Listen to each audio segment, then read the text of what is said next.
আয় হায় 60 বছরে আমনে চাচা আমনের মালিকের কোরআন পড়তে পারলেন না? এই জীবনটা বুঝি এই বনে বনে শেষ করে দিলেন। চা দোয়ানে বইয়া বইয়া এই বন দিয়া চা দিয়া ভিজাইয়া। ছি ছি ছি ছি। অসংখ্য বুড়া মানুষ, হাইসা কি লাভ? অসংখ্য বুড়া মানুষের জিন্দিগিটা তো শেষ বয়সটা উনি চা দোকানের সাথে চুক্তি করে নিছে, ওয়াকফ করে দিছে চা দোকানদার, যে তোমার যে একটা চিকন টুল, এটা বইয়েও তো কোনো আরাম নাই, এটা যদি একটা সোফা হইতো তা তো মন্ডারে বুঝাইতাম। চিকন টুল, এটার মধ্যে ঠিক মতো তো পিছনের সাইজ পুরাটা হাঁটে না। এইটার মধ্যে বিকাল 3টা বা 4টায় আইয়া বইয়ে এই যে আল্লাহর নাম লইয়া বইছে চাচা, রাত 9টা বাজে 10টা বাজে বাজ্জানের নাম। কি করেন চাচা এখানে বসে? কি করেন আপনি? হায় হায়, টিভি দেখে, নাচ দেখে, গান দেখে, আফসুস করে, পুরান কথা মনে হয় না। আসলে তো টেম্পার নাই, পুরান কথা মনে করেন ছাড়া আর কি। হ্যাঁ, যদি বলেন এভাবে বল, তারপরেও যদি কোনো বুড়া চাচার লজ্জা হয়, তাইলে ওই লজ্জা তো আপনার নিয়ামত, আজ দুনিয়ায় যদি ফিরে যাইতেন। আমি এই জন্য বলছি চাচা, আপনা করে দইরা বলার মতো কেউ নাই। আপনা করে বলা উচিত, সাধু আনতে টাইম না বাইর করা উচিত যে মুরব্বী আপনাকে আল্লাহ তাআলা এই হায়াত দিয়েছেন সাধু আনে নর্তকে দেখার জন্য না, আল্লাহকে ডাকার জন্য, আল্লাহকে সেজদা করার জন্য, আল্লাহর কালাম করার জন্য। বুড়া মিয়া, তুমি জীবনটারে বড় বেশি নষ্ট করে দিছেন, খামখেয়ালি করছেন, খামখেয়ালি করছেন।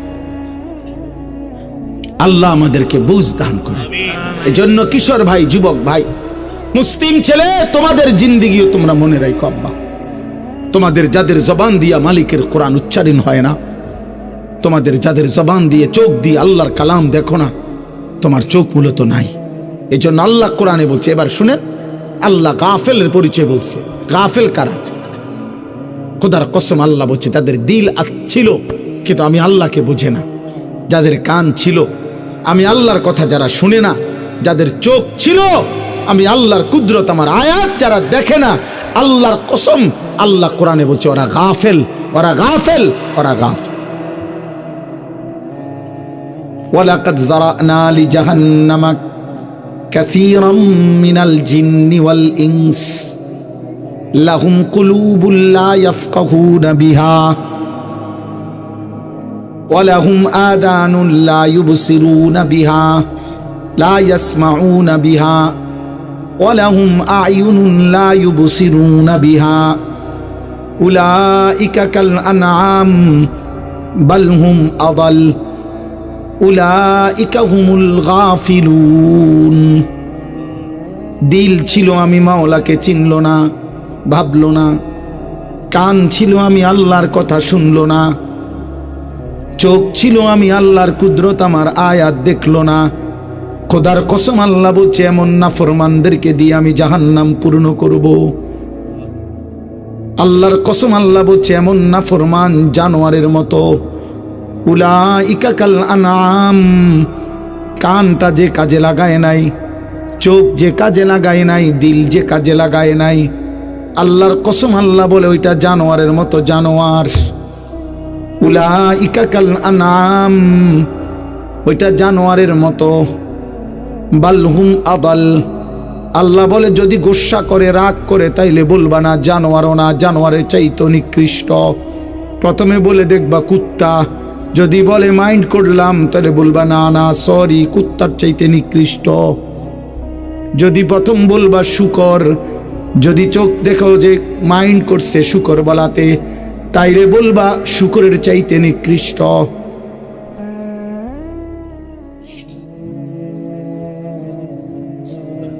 প্রতিবাদ করেন, তাহলে নামাই দেই। প্রতিবাদ করলে 1 ডোজ নেমে যাব। আপাতত বেনামাজি জানোয়ারের পরিচয় নিয়ে উঠো। আমি বললাম, নওজোয়ান ছেলে, একটা ওয়াক্ত নামাজ আজকে যারা পড়ো নাই, আপাতত আনিসুর রহমান আশরাফির নাম মনে রাখো। আমি তোমার পরিচয় করাই দিলাম জানোয়ারের সাথে। জানোয়ারের পরিচয় নিয়ে উঠো। যাওয়ার পথে কুত্তা দেখলে কুত্তার লগে কথা কইও। যাওয়ার পথে কোনো শূকর দেখলে ওর সাথে কথা বইল। অথবা আগামীকাল ভোরে যদি দিনে কোনো কুত্তারে দেখো, ওর সাথে তোমারে মিলাই নিও। দেখো কোনো পার্থক্য হয় কিনা। দেখবা বরাবর ও সেজদা দেয় না, তুমিও না। ও পাক নাফাকের ধার ধারে না। কুত্তার কোনো পাক নাফাক নাই।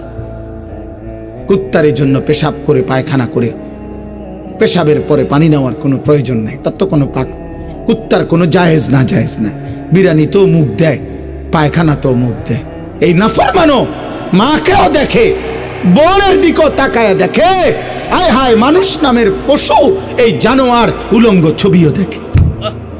তোর কাছে তো কোনো পাক নাফাক নাই, তোর কাছেও তো কোনো জায়েজ না জায়েজ নাই আব্বা, তোর কাছেও তো কোনো হালাল হারাম নাই। মাকে দেখা তো হালাল, ভিন নারী দেখা তো হারাম। আপন বোনের দিকে তাকানো তো হালাল, কিন্তু মোবাইলের উলঙ্গ ছবির দিকে তাকানো তো হারাম। যার কাছে হালাল হারাম বরাবর, ও তো জানোয়ার, জানোয়ার, ও তো জানোয়ার, ওইটা স্পষ্ট জানোয়ার। মানুষ হওয়ার যদি কোনো প্রমাণ থাকে তোমার কাছে, তুমি বইল। বলে না, আমি তো পেশাব করি, ও জানোয়ারও পেশাব করে। না না, আমি তো ভাত খাই, জানোয়ারও খাবার খায়। তুমি আলাদা পার্থক্য করো। একজন দাঁড়াইয়া বইল, এখন বললে পারো, এখন কো। বেনামাজি তুমি দাঁড়াইয়া কো। চরিত্রহীন যুবক তুমি দাঁড়িয়ে বলো। নারী ছবি উলঙ্গ দৃশ্য দেখা যুবক, আমি তোকে বললাম জানোয়ার, তুই মানুষ প্রমাণ করো। এখন বিচার হইব। যদি প্রমাণ করো আমার বিচার হইব, আমি যাইতাম না। এখানে বিচার হবে, হয় ভিডিও, অসুবিধা কি? আমি বললাম তোকে জানোয়ার, তুই মানুষ প্রমাণ করো। ইনসান কেমনে হইলা? ইনসান তো গোলাম কি জন্য বানাইছে আল্লাহ। এটা যদি কথাই না শোনা যায়, এটা দিয়া যদি মাইক্রোফোন, এটা দিয়া যদি আমি কথাই বলতে না পারি, আওয়াজই না যায়, তো মানুষ যে কোনো কেউ তো এটা বলবে, বেড়া তোর এটা মাইক্রোফোনও না, মাইক্রোফোনের জাতও না। তাহলে আল্লাহ বলছে মানুষকে আমি বানাইছি কেবল, এটা বানাইছেই মোবাইল, এটা কথা বলার জন্য। এটা কথাই শোনা যায় না, এটা তো বেটা মোবাইলও না, মোবাইলের জাতও না বেটা। তা আল্লাহ বলেন, বান্দা আমি মানুষকে বানাইছিলামই তো গোলামির জন্য, ইবাদতের জন্য, সেজদার জন্য বানাইছিলাম। অতএব যার কপালে সেজদা নাই, যার জীবনে ইবাদত নাই, এই বাবা তুই তো বেটা মানুষও না, মানুষের জাতও না। ওয়ালাকাদ যারানা লিজাহান্নামা কাসীরাম মিনাল জিন্নি ওয়াল ইনস। এজন্য বন্ধু আমার, দোস্ত আমার, ভাই বউ, আল্লাহ বলছে বান্দা মনে রেখো আমি অগণিত নাফরমান জিন এবং মানুষ দ্বারা জাহান্নাম পূর্ণ করব। আল্লাহ বলছেন ওয়ালাকিন হাক্কাল কাউলু মিন্নি লাআমলাআন্না জাহান্নামা মিনাল জিন্নাতি ওয়ান নাসি আজমাইন। আল্লাহ বলে বান্দা হাসরের ময়দানে আমার চূড়ান্ত ফয়সালা করা হয়েছে। আমি সিদ্ধান্ত নিয়ে রেখেছি কোটি কোটি নাফরমান জিন এবং মানুষ দ্বারা জাহান্নাম পূর্ণ করব। আল্লাহ বলে এটা আমার সিদ্ধান্ত বান্দা, সিদ্ধান্ত। আমি জাহান্নাম পূর্ণ করব, লাআমলাআন্না জাহান্নাম। আল্লাহ বলেন আমি আমার কথার বর খেলাফ করি না, আমি আমার সিদ্ধান্তের ব্যতিক্রম করি না, আমি এর ব্যতিক্রম হবে না বান্দা, জাহান্নাম পূর্ণ করব। ইয়াউমা তুকাল্লাবু ওয়ুজুহুহুমুন নার। আল্লাহ বলে শোন বান্দা, জাহান্নামের আগুনে, দুনিয়ার কড়াইয়ার উত্তপ্ত তেলের মধ্যে মা বোন যেমনে তরকারি মাছ যেমনে এই পিঠ ওই পিঠ করে উলট পালট করে ভাজতে থাকে, আল্লাহর কসম আল্লাহ বলে বান্দা জাহান্নামের আগুনে তোর চেহারা, তোর দেহ এমন উলট পালট করে পোড়াইতে থাকবে।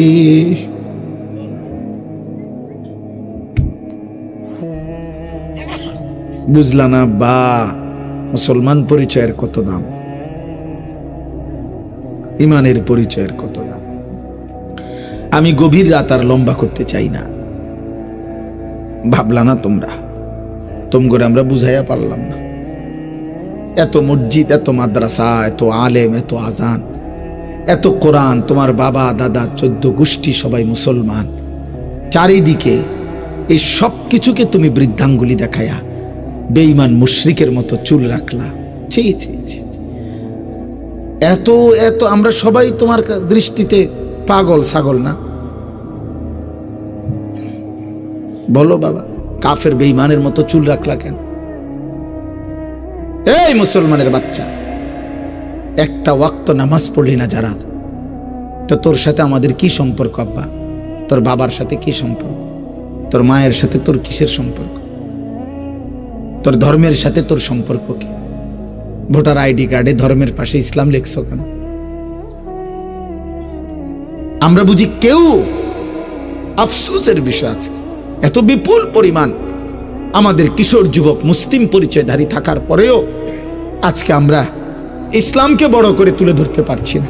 গুটি কয়েক নাস্তিক, গুটি কয়েক মুরতাদ, গুটি কয়েক ইউরোপ আমেরিকার তাবেদার, ওরা আমাদের সংখ্যাগরিষ্ঠ মুসলমানের বাংলাদেশে প্রতিনিয়ত আমাদেরকে মসজিদ, মাদ্রাসা, হুজুর, মোল্লা, মৌলবী, আলেম, কোরআন আমাদেরকে বলে আমরা জঙ্গি, আমরা মৌলবাদী, আমরা ধর্মান্ধ। এই 5ই আগস্টের পরেও বাংলাদেশে বলছে যে নারীর অধিকার, নারীর অধিকার আল্লাহর কোরআনে যেটা বলছে এটা ইনসাফপূর্ণ হয় নাই, এমন বেঈমান 5ই আগস্টের পরেও বাংলাদেশে আছে। তোদের কারণে পারলাম না বেটা। বেঈমান জানে যারা যুদ্ধ করবে, যারা লড়াই করবে, যারা কালেমার জন্য জান দিবে, ইসলামের জন্য জান দিবে, সেই মুসলমানের যুবক তো নারী নিয়ে ব্যস্ত। ওরা জানে মুসলমানের সেই যুবক তো উলঙ্গ ছবিতেই পড়ে আছে। মুসলমানের সেই যুবক তো মদের আড্ডায়, জুয়ার আড্ডায়, অনলাইনের জুয়ার আড্ডায়। ওরে ফিরাবে কে? ওরে উঠাবে কে? মদের আড্ডা থেকে তুলবে কে? ওরে জুয়ার আড্ডা থেকে তুলবে কে? নারীর আড্ডা থেকে ওরে তুলবে কে? যাদেরকে দিয়ে স্বপ্ন দেখার কথা, যাদেরকে নিয়ে ইসলাম এগিয়ে যাওয়ার কথা, আজ তোমাদেরকে তো বেঈমান মদ, জুয়া, নেশা, নারী, ছবি, অশ্লীলতা, বেহায়াপনাতে ডুবাই দিছে। কাসুন ওয়া গানিয়াতুন ইয়াফআলান বিল মুসলিমিন মা লা ইয়াফআলুহু আলফা মিদফাইন। ইউরোপের বেঈমানরা এটা বলে, ইউরোপের দার্শনিকরা এটা বলে যে মদের পেয়ালা আর গায়িকা এবং নর্তকীর নৃত্য, নাচ মানে নারী, এই 2 জিনিস মুসলমানদেরকে দিয়ে আমরা যে পরিমাণ তাদের ক্ষতি করতে পেরেছি, কোন অঞ্চলে আলফা মিদফা একসাথে 1000 মিসাইল যদি তাইলেও ওই পরিমাণ ক্ষতি হতো না। মুসলমানের যে পরিমাণ ক্ষতি ইউরোপের দার্শনিকরা বলে আমরা করতে পেরেছি শুধু মদের পেয়ালা আর নারীর নর্তকীর নাচ দিয়ে।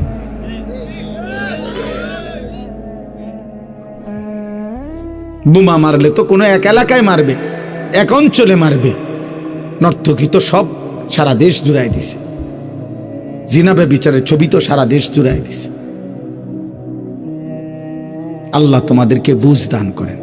বাকি একটা কথা মনে রাখো আব্বা, আমি অনুরোধ করছি, এক যুবক হইল ভাইব, প্রত্যেক সময়েরই পরিবর্তন হয়। রাত্রি যেমন ভোর হয়, ভোর যেমন সন্ধ্যা হয়, কাজেই এটাও খোদার কসম সত্য যে কালেমার বিজয়ের সময় খুব কাছে হয়ে গেছে।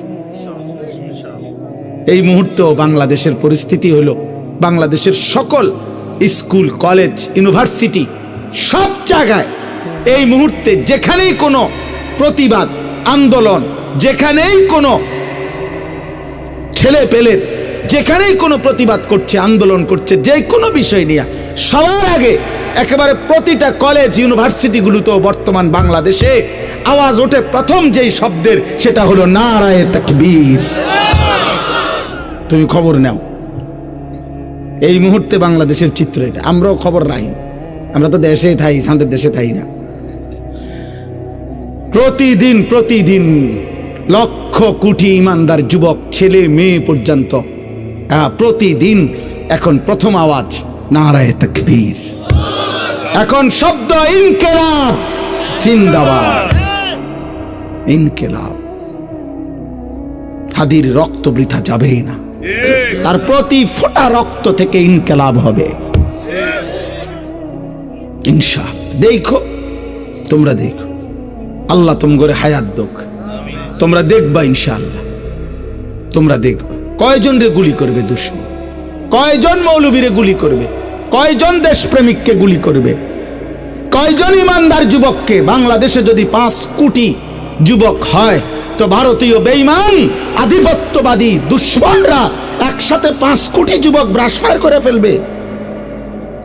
কথা বলে না কেন? না না, কয়জন গুলি করবা? হ্যাঁ, এ কথা তো বলতেই বাধ্য হয়েছে 5ই আগস্টের পূর্বে যে স্যার গুলি করি একটা, বাকিটি তো যায় না। এ কথা বলতে হয়েছে না? এ কথা বলেছে কিনা বলেন? তাহলে বুঝাই গেল সময়ের পরিবর্তন, এখন যুগ চাহিদার পরিবর্তন। এখন ইনশাআল্লাহ আমি বললাম বাবা, তোমাদের কাছে আমার হাত জোড় করে অনুরোধ, এই রাত গভীরে অনুরোধ, তোমরা নষ্ট হইও না। নষ্ট চরিত্রহীন যুবক তোরে 2 পয়সার জন্য পৃথিবী নেবে না। আমি বললাম আখেরাতে তো বেলে নাই, আখেরাতে তো কিছুই পাবা না, বাকি ইনশাআল্লাহ খোদার কসম তোমরা এই মাটিতেও এই জমিনেও 2 পয়সার ইজ্জত পাইবা না। আমি বললাম ইনশাআল্লাহ, মনে রাখো আমার নাম। মোবাইলে আসক্ত যুবক, নারী, ছবি, অস্থি দৃশ্য নিয়ে যারা পড়ে আছিস, ইনশাআল্লাহ আনিসুর রহমান বলে গেলাম, মোবাইলের আসক্তি তোরে আগামী দিনে ভিক্ষার থালা তুলে দিবে, তুই ভিক্ষা করবি। আমি বললাম ভিক্ষা করবি আব্বা, মনে রাখিস। তোর বাবার বিদেশ, হ্যাঁ, তোর বাপ বিদেশ, তোর ভাই বিদেশ, তোমার ভাই বিদেশ, হ্যাঁ, মাতবুরি করো, তুমি মাতবুরি করো। তুমি মনে করছো বাবা আমার আব্বা তো বিদেশ, আমগো সংসারে আর অভাব হবে না। কত প্রবাসী একাকী চোখের পানি ফেলে, আমি নিজে দেখছি প্রবাসীর কান্না। আমি এইবারও হজ্জের সময়, আমি তো প্রতি বছরই হজে উমরায় প্রবাসীদের রুমে রুমে যাই, কত প্রবাসীর কত কান্না। আমার বড় মোবাইল আছে আমার কাছেও, আমার কাছে সারা দেশ থেকে বিভিন্ন জায়গার থেকে বিভিন্ন জন বিভিন্ন খবর পাঠায়, যে ওগুলো আমার গাড়িতে আছে। কত প্রবাসীর কত কান্না, ঢুকরে ঢুকরে কাঁদে। এইবারও এক প্রবাসী আমার আল্লাহর ঘরের কাছে দৌড়ে এমন চিল্লানি দিছে কাবা ঘরের সামনে, কয় হুজুর আমি আজ 17 বছর বিদেশ করি, 17 বছরে হুজুর খোদার কসম আল্লাহর ঘরের সামনে দাঁড়ায় কইতেছি পরিবারের কেউরে কোনোদিন খুশি করতে পারি নাই। কয় যারে যত টাকা দিছি, মা হোক, বউ হোক, বাচ্চা হোক, বোন হোক, আত্মীয় স্বজন হোক, যেখানে দিছি 5,000 টাকা, কয় তারা কইছে তে ইচ্ছা করলে 10,000 টাকা দিতে পারত। বিদেশ তাই কয় দিছি 10,000, কয়তে ইচ্ছা করলে 20,000 টাকা দিতে পারত। তে যে বিদেশ করে এত বছর, কয় এই একটা কথা ছাড়া। একদিন এক আরবি, সৌদি আরবের এক প্রবাসী আমারে বলছে, কয় হুজুর আমরা রে, হে ও কাইন্দা দিয়ে আমারে বলছে, হুজুর আমরার কোনো দেশ নাই, আমরার কোনো দেশ নাই। কেন? কয় আমরা যখন এই বিদেশের মাটিতে থাকি তখন তো আমাদেরকে আরবরা বলে আজমি, আমরা তো আরবের না, এই দেশের না। আর আমরা যখন দেশে যাই তখন আমগরে কয় বিদেশি। বুঝলেন হিসাবটা হানিফ ভাই? বাইক গেলে কয় আমরা বিদেশি, বিদেশে গেলে কয় তে বিদেশি না, এই দেশের না, আজনবী। তো আমাকে দেশ কই? আমগো তো কোনো দেশ নাই। আমার খুব মায়া লাগছে তার জন্য। এরকম কত কাহিনী আছে।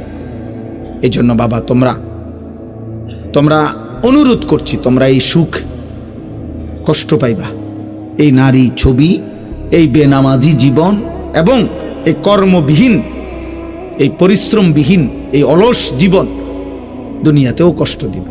অলস মানুষ দুনিয়াতেও কষ্ট পায়। আমার দোস্ত আবু হানিফ ভাই আমার এখন কইতেছে যে ওই জরায় ধরে যে আল্লাহ শরীরটা সুস্থ রাখেন। সে দেখছে আমি ছোটবেলার থেকে, আমারও এই ওয়াজের জীবনে 21টা বছর আজকে, আমার আর জান চলে না মাঝে মাঝে। দৌড়ানো এক জীবন। আমার শায়েখ আল্লামা মুফতি মুশতাকুর